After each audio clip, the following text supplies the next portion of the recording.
internet radio called I Sell Comics, and you folks are going to be part of that. We're going to be pasting and stitching pieces of the last 3 days into a couple of podcasts. So congratulations. Give yourselves a round of applause.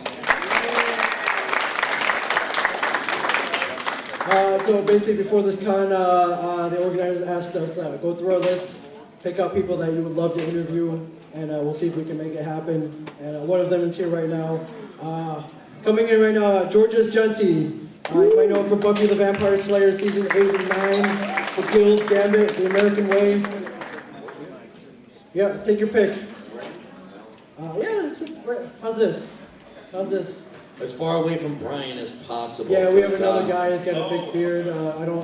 How you doing? Good, I'm fine, thank you. Yeah, happy to be here. Thank you. Obviously, big fan of the show, so as Okay, thank you. I didn't know if you've seen it. I didn't know if you knew where the hell we are. Sure. I didn't know if they approached you and you were like, hell no. I don't think you could be into comics and not understand the show and know what you guys do. Now you'd be surprised. There are some people out there who hate our guts. Really? Oh, what, yeah. was it like a jealousy, I hate your guts? Ron Mars hates us. I actually know Ron. Really? Mars hates us. Why is that? I have no idea, but he said he didn't, but then I screen captured his tweets before he deleted them, and he hates us. Also, Ted Adams hates us. Woohoo! You don't know who Ted Adams is? Ted Adams is the CEO of IDW Comics. And the editor-in-chief, Chris Ryle, called us up when I was going on my rant, saying that for us, a comic book man is first and foremost for the fans. It's for all you guys. It's sort of our love letter to the people who, grew up feeling kind of dorky. You know, you felt like you couldn't tell your friends that you were reading comics because they would make fun of you. Yeah, that was me. All right. Well, more often than not on the show, I've people who bring stuff to sell. I've had at least half of the stuff they bring up. Of course. Sure. Yeah, so. This thing, most of that stuff, you're like, man, I want it back now. But you have to pay 100 times more for it now. So I did have like the whole collection of Star Wars. That's the only thing I regret. The first series, Star Wars action figures. I do regret giving that the up. lightsabers coming in. Yeah, all that. And the Boba Fett that had the operating shooters at the back that you had to send away for. Of How's course. that for geek? Yeah, of course that costs about $10,000. Thank you for that very painful memory. I appreciate it. So you were born on the East Coast. Now you're not a native Miami, but a lifelong. No, yeah, I was born in New York, and I grew up here in Miami, actually. And I live in LA now, but I was here for at least 20 years. I did my schooling and arting and everything here in Miami. So this is kind of your homecoming. Yeah, that's why I come pretty much. It's sort of a free trip to come back home. Nice. And you broke out in The American Way through Wildstorm, right? Through Wildstorm. Well, my history, I'm almost 20 years in the business now. So my breakout, funny enough, you should mention Ron Mars, was doing a Green Lantern with him. Years and years ago. Yeah, this is early 90s. I was when Carl Reiner was still the Green Lantern. And I think it was just after his girlfriend got butchered or something. Yeah, I don't remember the history. Stuffed in a in the refrigerator. And people call comic book men misogynist, huh? So that was actually my first professional work in DC Comics, but I trolled through the independents like Caliber, remember Caliber? Oh my God, yes I do. London Night Studios. Holy crap. Defiant. Yeah. Tons of places. Every time I'm thinking, oh, finally, I made it. And then they either go out of business or I never got any work from them again. So it took me about 10 years to actually get in the business and make money. It actually took you 10 years to become an overnight sensation. Thank you. Exactly. All right, beautiful. But The American Way, I loved it. Thank you. Yeah, that was written by John Ridley, who was, he's written The Three Kings, that George Clooney was in that movie years ago, and Undercover Brother, and he's a novelist and an ESPN commentator, but he loves comics, and it's one of those great examples of the unlikely of places that people actually find comic books in, and he loved it, and he came in and said, I have this project, it doesn't have any characters, it's all self-done, and he asked me if I wanted to do it, and I jumped at the chance, because I read the story and thought it was amazing. And from there, oddly enough, I went over to Buffy, so it was one of the things that Joss Whedon had seen. Yeah, Buffy the Vampire Slayer, season 8. So I jumped on that. I was a huge Buffy fan. Oh, cool. Still are. I think you're one of the biggest Buffy fans I know. You don't know a lot of Buffy fans. Well, yes, Jason Mewes. Jason, is he really? Yes. Oh. Huge. I didn't know that. So, all right, good enough. I have to get your name and number for Judy, for Jay to be pissed at you. But yeah, I love the season 8. To me, it's as strong as any of the shows. Yeah, no, that was a big thing with Joss because at the beginning we got together at San Diego and we had a really long dinner and he was really breaking it down. I want Buffy to be this. I want it to be what we could never do on the TV show. So think of it as an unlimited budget, and we are just going to take it in areas I could have never done. For those of you who don't know, at some point, things happen to all the characters, of course, and Buffy's sister, Dawn, becomes a giant at some point. And he was saying, I actually had that idea around season 7, but cost-wise, we could have never done it. And once the comic book did come around. And when I say that, it's funny, Buffy ended in 2004, the TV show, and it wasn't until years later that Joss actually approached Dark Horse and said, I think this was around 2006, and he said, you know what, it's like this girlfriend he can't get rid of. He's like, I still have her in my heart, I've got to do something with her. Do you guys mind doing something? And of course, Dark Horse, who's already publishing Buffy, but strangely enough, Joss was never affiliated with any of the stuff before season 8. And Dark Horse had been publishing Buffy concurrently with the show as well, so they've been doing it for years, but never with any of Joss's input. And he comes in and almost gives them this great Christmas present to say, how about this? We're going to do season 8. It's going to take up from 7, and we're just going to go into season 8. What do you guys think? And I think they all passed out at some point. And once they came back, yeah, let's do it. But the funny thing is that at that time, Dark Horse had let Angel lapse as a property.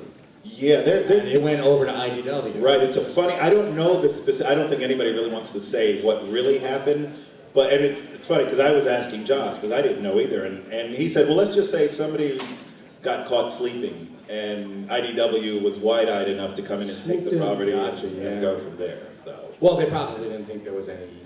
That's what I think, that they didn't think anybody would come in and try to sort of say, hey, well, if that's available, we'll take it, sure. Right. But a friend of the USQ family, Brian Lynch, did a lot of stuff. Oh, right, yeah, right. Angel and Spike stuff. And then at the end of season 8, who comes back? And genius. I'm sorry if anyone's out there who hasn't read it. I'm going to spoil the hell out of it. The main villain was Twilight, and it was Joss's way of poking fun at Stephanie Meyer and the whole thing, the sparkliness. Yeah, and, exactly. It turned out to be Angel. So if you haven't read it, a great reveal. Yeah, sorry. Joss. Anybody who knows the Buffy series, obviously, there's always a big bad for every season.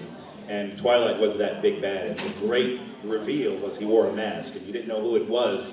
And in comic time, this was years, but in I guess, regular time, it was maybe a few months. And once that reveal came, everyone was like, oh my God, what did Angel do yet again?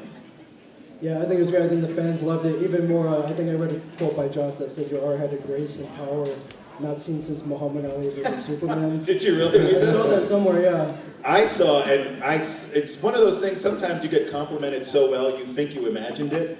I was somewhere and I read either I read it or Joss actually said it, but he was like, you know what, you're the heart of this book. And I was like, oh my God, what a compliment. And anybody who's a fan would know how intense that is coming from this one particular man.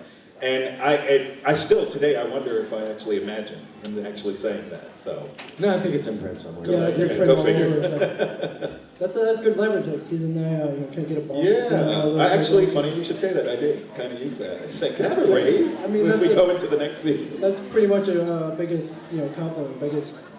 Yeah, it didn't hurt that I had Joss in my back pocket. And having him just to go to directly, now I'm sure a lot of you out there know that a lot of TV and movie merchandise is transformed into comics. And I'm sure everyone's heard about the Star Trek, like, oh, Patrick Stewart didn't like the likeness, so they had to redraw every face, or things like that. So many issues going on. when I get asked that, so was there anything, did Sarah Michelle ever like what you did, or so-and-so? And I was like, I gotta tell you, because I had Joss as my go-to guy, I never had any problems whatsoever. I never had to deal with 20th Century Fox owns Buffy, which owns Star Wars and many other properties. They essentially deferred to Joss, which made my job tons easier. Not a bad man to have in your corner. Not a bad man to have in my corner. In a dark alley during the night. Well, I don't know about that. No, Joss isn't the first one I had get in my back. No, I'd get Adam Baldwin. Every time I see that guy, which I'm friendly with, he's just such a huge and intimidating person. Yeah, he gets bigger, right? Right? Doesn't he?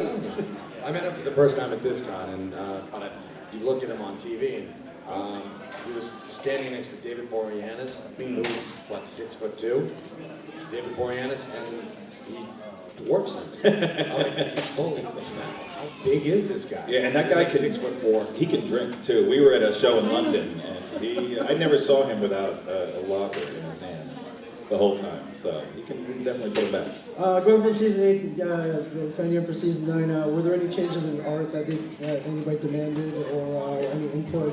No, not any changes necessarily. There were a few things, because if I'm not mistaken, and obviously I can't take credit for this, but Dark Horse with Buffy in season 8, we essentially started that whole, because now you see Smallville is now season 10 of Smallville, and everybody's doing their season versions of the franchise. And if I'm not mistaken, I think Buffy started this whole thing. And with season 8, we sort of learned, we were growing, and we had our growing pains. And with season 9, we finally came in and said, okay, this is how we do it. We shortened it by half issues. We realized, maybe with any other, the B stories, the stories that weren't the main ones, we would maybe do a little limited series. So we really learned how to do a season better from season 8 coming into season 9. And any word on season 10? There is no word just yet. I can tell you I'm done with season 9. I've finished it up. And they do treat it like it's like a TV season. Season 9 will end just as season 8 did, and we'll go on hiatus, and then I'm sure in 2014 there'll be some announcement or something about season 10. I just don't have any official word on it yet.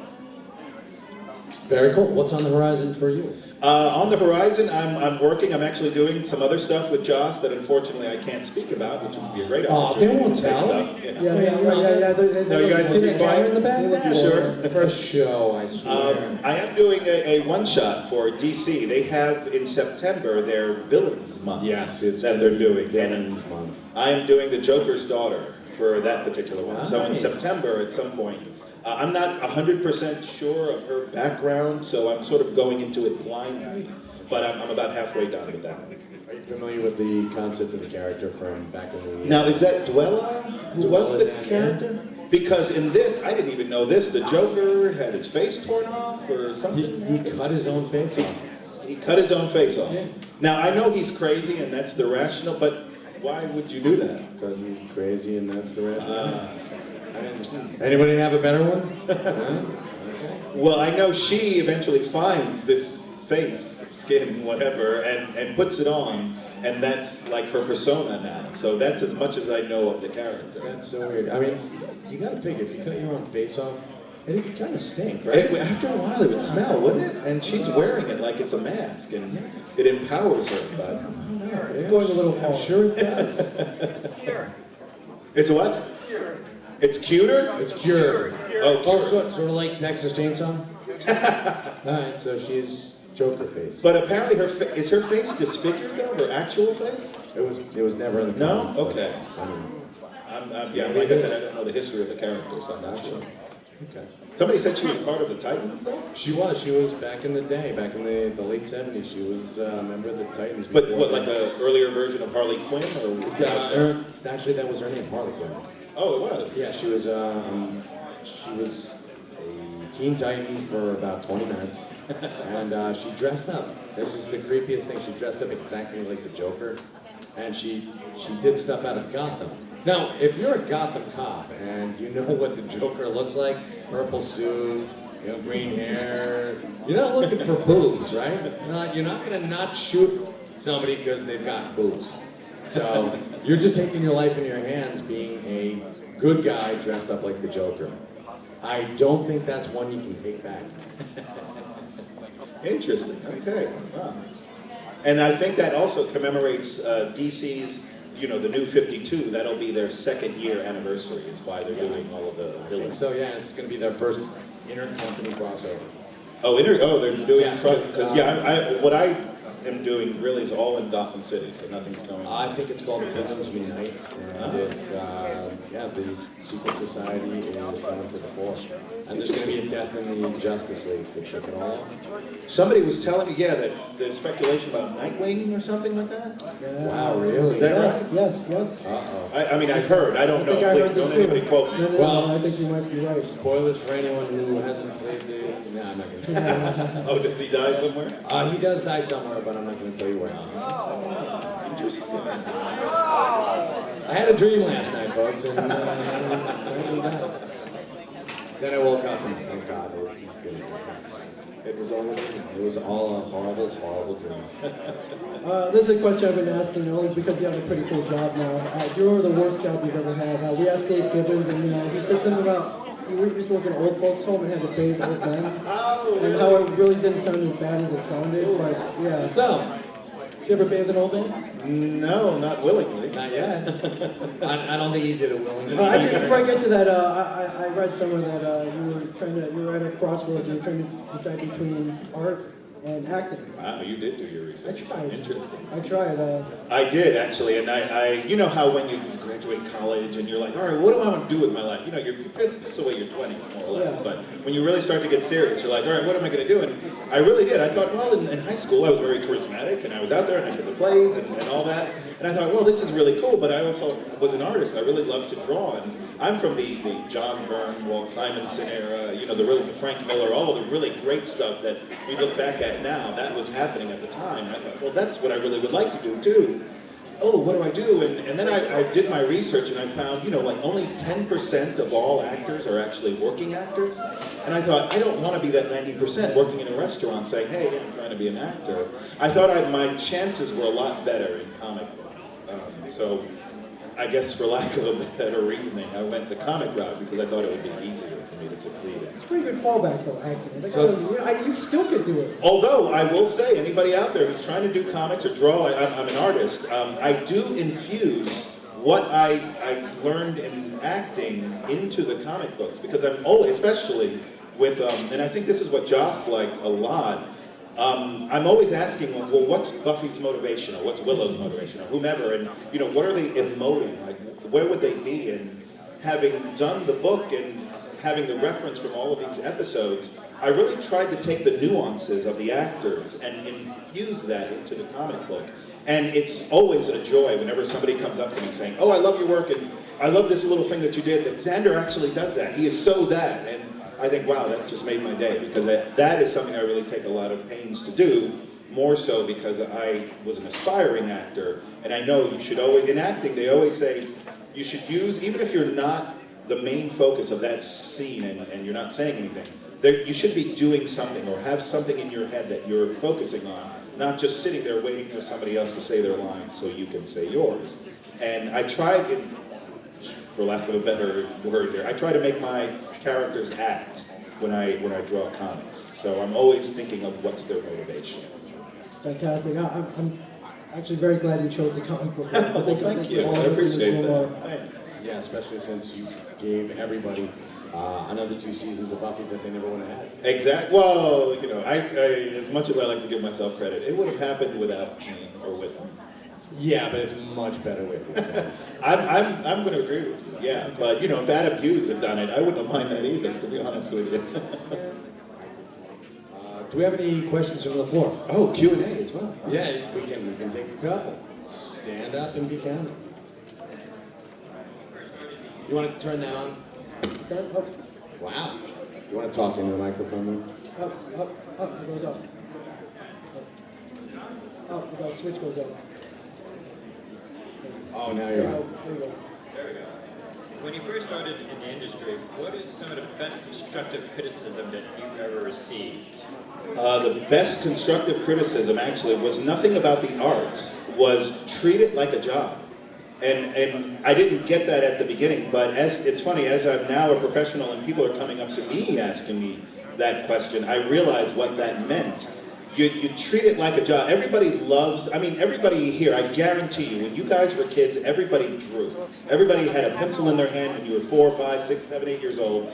And whatever happened in your life to take you away from that, that's not so much the issue. The idea that you actually grew up being able to draw to some degree, we all look at it as a hobby or something we enjoy to do to relax. And I'm always telling people, be careful that your hobby becomes your profession, because once your profession is that, you have to treat it like a job. Like, obviously I don't go to work in a suit or something at 9 to 5 and all that, but I do get up every day around the same time, work for a certain amount of hours around the same time, and end around the same time, because I treat it like a job. And because of that, I am more than capable of doing at least 10 issues a year. Maybe not 12, which would be an issue a month, but I can certainly do about 10 issues a year, which is a great achievement in this business for some reason.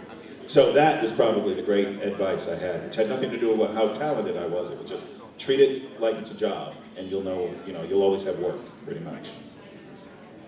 All right, really lively crowd too. Okay. Well, now we've come to the singing portion of our. Come on up.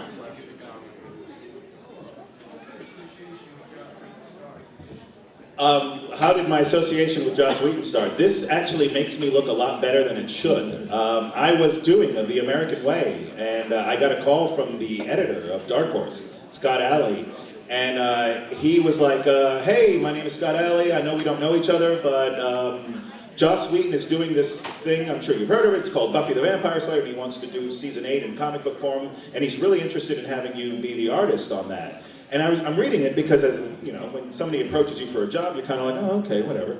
And then I thought in my head, I'm like, you know what, this guy, he's just BSing me a little bit here. He's using Joss's name to really get, like, that's like saying, hey, George Lucas really likes your work, and he wants you to do some Star Wars stuff.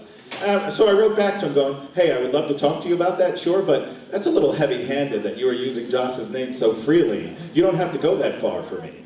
And he wrote back on, no, really, Joss said he really likes your work and he wants you to work for him.